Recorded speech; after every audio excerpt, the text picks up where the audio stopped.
Hi, my name is Phil. I like talking about politics. In this video, I'd like to discuss a tweet from Femi Ololuwe, who is one of the more famous pro-European Brexit commentators. And he had a bit of a fear about what Boris Johnson may be doing and his plan to get people to swallow the very bitter Brexit pill that's coming at the end of this year. And ultimately, it hinges on the fact that a lot of people think that we have left the EU, when of course we have not. So in this video, I'm going to explain how we have not, how we can easily persuade Brexit supporters that we have not, and how we can allay these fears. But first, if you'd like to be notified of daily news and political commentary, then please subscribe to the channel and click the bell notification icon. So the tweet in question goes like this. So imagine if a Prime Minister negotiated a year-long deal that kept us economically in the EU and bet everything on the hope that when the year runs out and the damage starts, people are stupid enough to believe him when he says it's not Brexit, that was last year. This is just the EU. Now, there's a couple of things about that. First of all, that lie shouldn't hold anyway, because remember, all these Brexit supporters were telling us that we were strong enough to go on our own. One thing we do not let them do, and you do not let them do, is to say, oh, it's all the EU, because they said we were stronger. They said that. We were trying to tell them that the EU have more power than us, and they says that's nonsense. So they don't get to complain about anything the EU does.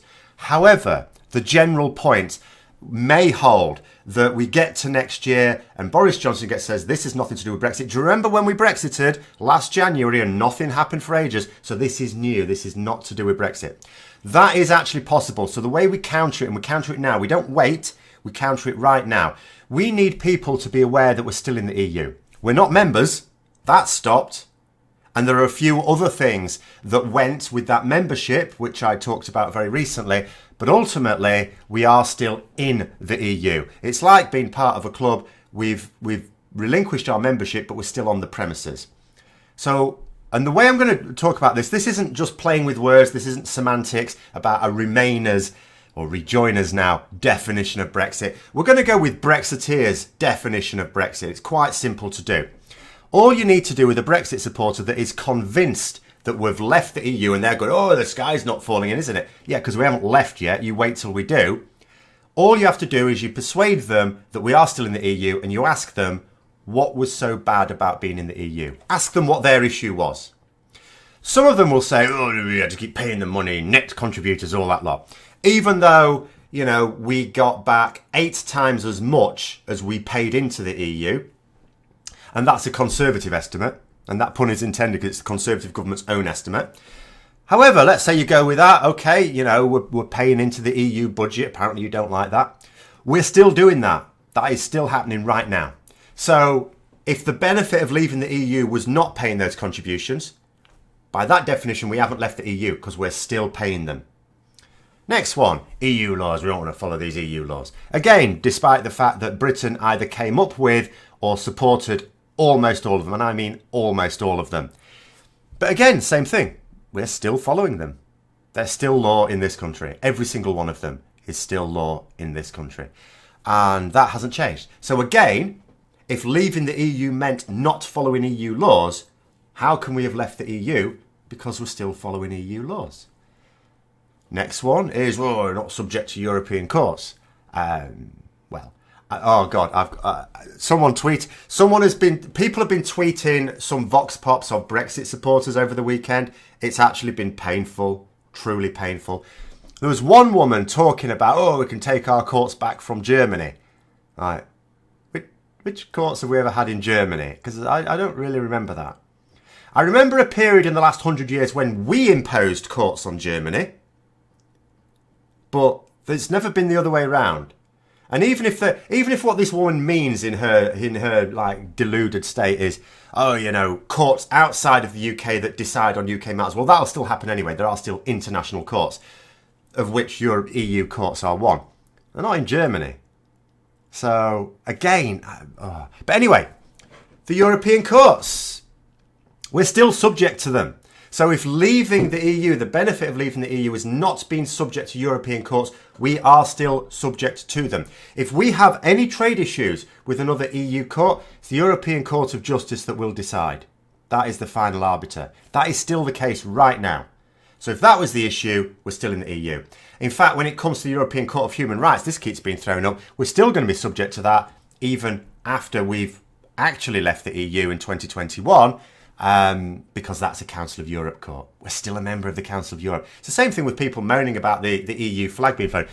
There was a brilliant tweet today from someone saying that they're going to be presiding over a ceremony on Monday. And they're going to be lowering the EU flag down, they said. This is in Twickenham. And then what they're going to do, they said, we're going to raise a Council of Europe flag. It's the same flag. So it's still going to be flying in Twickenham, which is part of London. Remain part of London. Well, most of London's remain. It's just going to be, someone points out, why have you got the EU flag flying there? We haven't. We've got the Council of Europe flag, of which we are a founder member and a continuing member. Yeah. Next thing, what's another reason for leaving the EU? Immigration rules. Even though the immigration rules that they complain about are actually British rules, not EU rules. I mean, that was one of the most baffling things, that they actually managed to use immigration. I mean, obviously they were targeting xenophobes, but they managed to target an awful lot of other people as well. And yet when you said to those other people, okay, so what if we had these rules for immigration? They go, yeah, that'd be fine. It's like, yeah, Germany has those. What if we had these rules for immigration? Oh yeah, well, we're totally on board with that. Yeah, that'd be brilliant. Yeah, Belgium has those. Because the actual immigration rules that people complain about are British, purely British rules, not EU. But anyway, let's say that you don't like the EU immigration rules. You pretend you've read them and know what they are. Even though, again, that's a good one to ask them. What are the EU immigration rules then? But we're still following them. What EU immigration rules there are, we're still following. That hasn't changed. So if immigration was your thing, nothing has changed. We're still in the EU on that basis as well. Fishing rights. Fishing rights. Well, the EU are still deciding those. In fact, we get no say. That's what that Brexit Party MEP cretin was going on about. Oh, how come we're not going to have a say now? The EU Commission's going to decide on all these things. You know, the Fisheries Committee is going to get to decide our quotas and we're not there to have a voice. Yeah, whose fault was that? But that is true. It is now going to be every EU member state now, which is not us anymore, is going to get to decide fishing rights in British waters. But we don't get a say. So if it was all to do with fishing rights, how have we left the EU when the EU is still deciding those? Finally, the best one, blue passports, innit? Innit? Hey, can't argue about that. We're going to be getting our blue passports this year. That's not after the transition period. That's immediate. We're getting those by summer. Yeah. Do you know who else has blue passports? Croatia. Croatia's a member of the EU. So it is true that is going to be a change before we've left the transition period, before we've left the EU. But it's not caused by leaving the EU, because we could have had blue passports at any time we want. We used to have blue passports whilst members. We changed to burgundy. Lots of people did. I actually don't even know the reason. It may have been that all these countries got together and said, should we have the same colour passport? And we went along with it. It may have been that. I don't know. What I do know is we didn't have to. Because Croatia doesn't. They had blue passports before they joined. They have blue passports now. Because they said, we want to keep our blue passports. And they did. We could have done the same. So that, although it's going to be a change this year, and it's going to be happening while we're still in the EU, we could have done it as members of the EU as well. So by any definition, we are still in the EU, and it's this simple. We cannot let Boris Johnson get to 2021 and have all, because it does now look like this is what he's wanting to do. I've got a few more videos coming out this week. He does want to take us out with no deal. We must be fully seized of that view at the end of this year. And it could well be that his strategy genuinely is to be able to say to people, the harm that's been caused to you now is not Brexit. It's the mean EU. And there are two easy ways to defend against that lie. And we have to do it. But we have to do it now. We have to do it right now. Make it clear to people that we are still in the EU. And it is so easy to do. Really easy to do.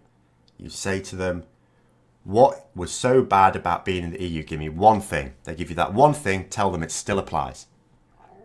It does still apply. Whatever was before still applies right now. The only things that have changed are rights that we've lost.